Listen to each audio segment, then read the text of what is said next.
Here we go.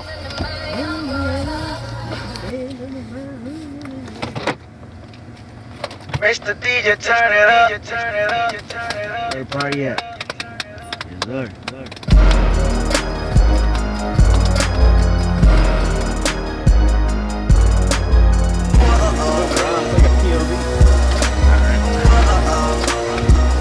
Ready, set, let's go. Tell me what you waiting for.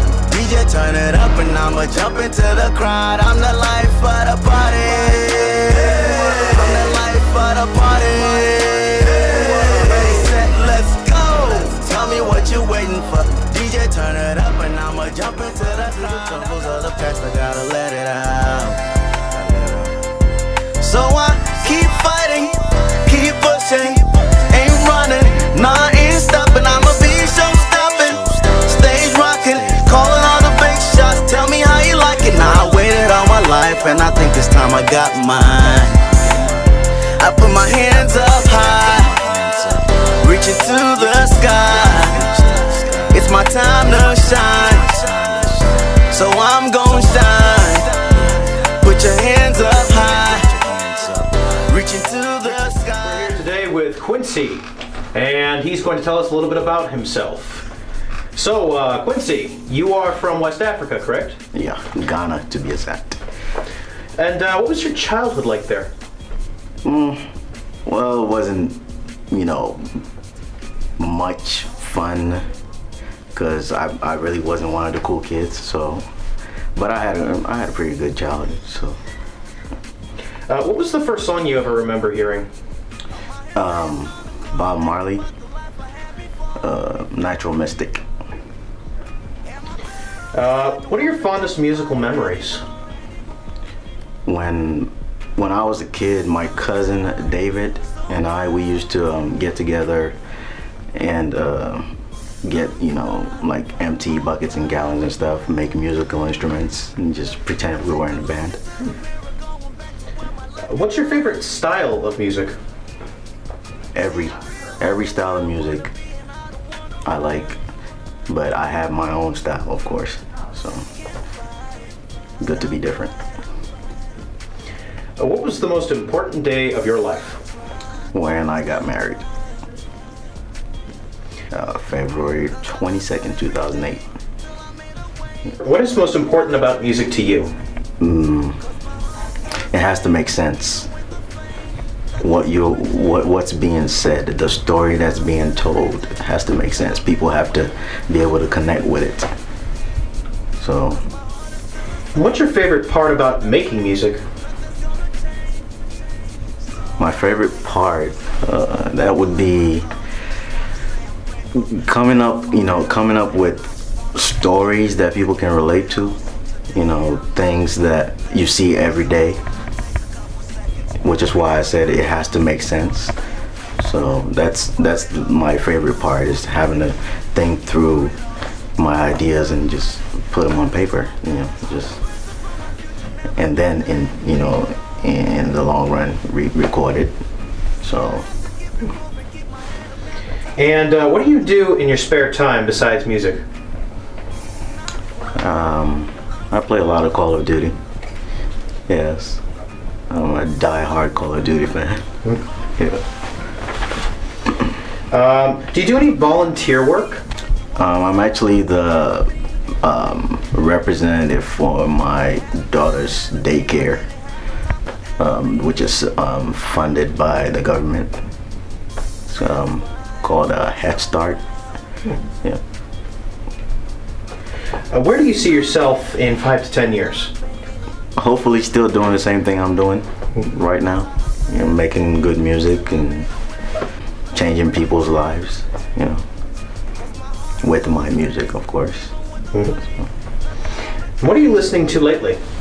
Lately, I've been listening to a lot of the new stuff that's out there, and also I'm, like I said, die-hard Bob Marley fan, so I listen to Bob Marley a lot, every now and then, and sometimes I like to listen to myself.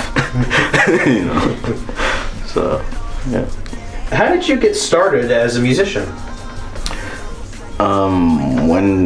I was a kid, I always loved music.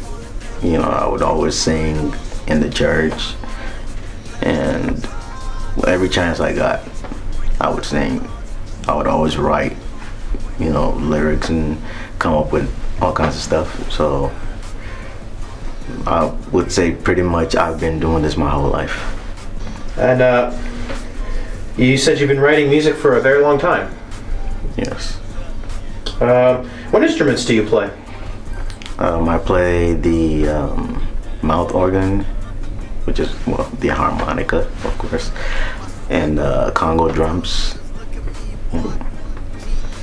And how hard do you push yourself? I can never push myself hard enough until I'm old and, you know, can't move or nothing. I'm never gonna stop pushing myself.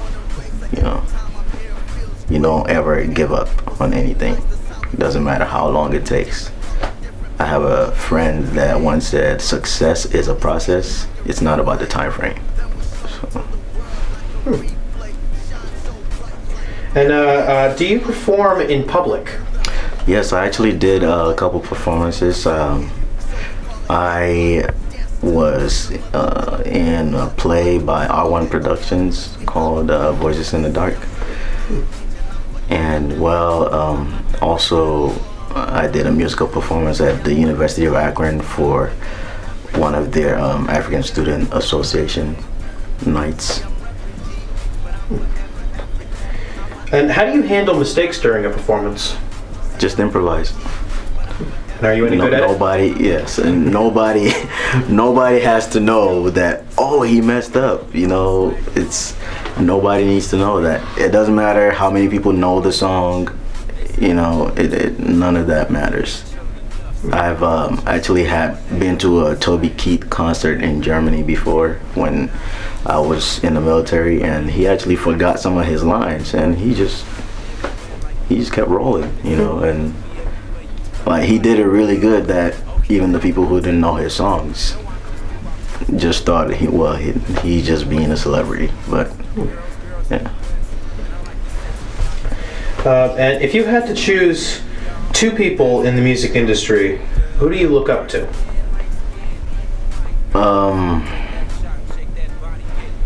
Bob Marley, of course, and Akon. And how was your song "Race for My Future" inspired, written, and recorded?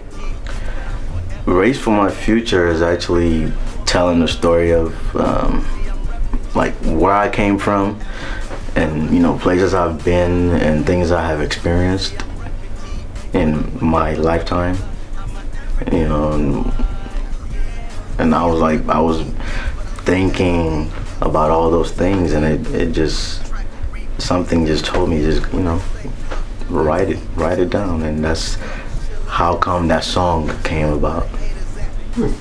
And so that song means a lot to me, you know. How often and for how long do you practice? All the time. Every day. All the time. When I'm driving, when I'm at home, just sitting down, walking my dog, you know, all the time. Do you ever get nervous before a performance or a competition? Oh yes, definitely. I mean, without that, there wouldn't be the motivation to actually get out there and do what I do. So I think being nervous motivates me. It helps me to perform. What advice would you give to beginners who are nervous? Just channel it into something positive. It's okay to be nervous. Just go out there, do your thing, you know. It's either, the crowd can do two things. They can either like you or they can hate you. But at the end of the day, it's all up to how you use that to your advantage. And how do you feel about the music industry's decline in sales due to piracy? I would say I don't expect everyone to be able to afford, you know, my music. I'm speaking for me. I wouldn't expect everyone to be able to afford it, because there's a lot of people out there who don't have much, you know, and if they get to hear my music, that's fine with me. Because at the end of the day, I always say there's no life without music. So what's wrong with someone, you know, wanting to get a free copy of my stuff? You know, all that matters to me is that they hear it and they like it and they're getting something from it. It's not what I'm getting from it. You know, I'm not in it for the money or the fame. I'm just in it because this is what I love to do. What is your musical inspiration? Life itself, you know, life experiences. Other than the people that you are with now, if you could get any musician, living or dead, who would be in your dream band? My dream band would be, I would have Akon, definitely Bob Marley, Culture,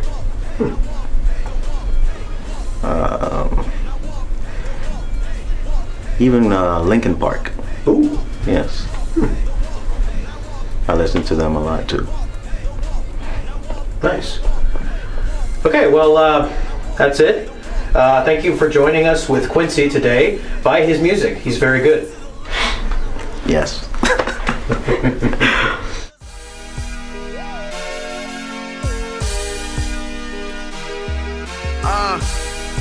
Quincy, born to win. I was born to be a winner with my hands up screaming, I made it, I made it. If you was born to be a winner, put your hands up and scream, I made it, I made it. I was born to be a winner with my hands up screaming, I made it, I made it. If you was born to be a winner, put your hands up and scream, I made it, I made it. My life begun just like a story that was never told. It's hard to make it in this life, man, it's so cold. And I can't fall back, keep my eyes on the road. I get up in the morning, bump into the beat.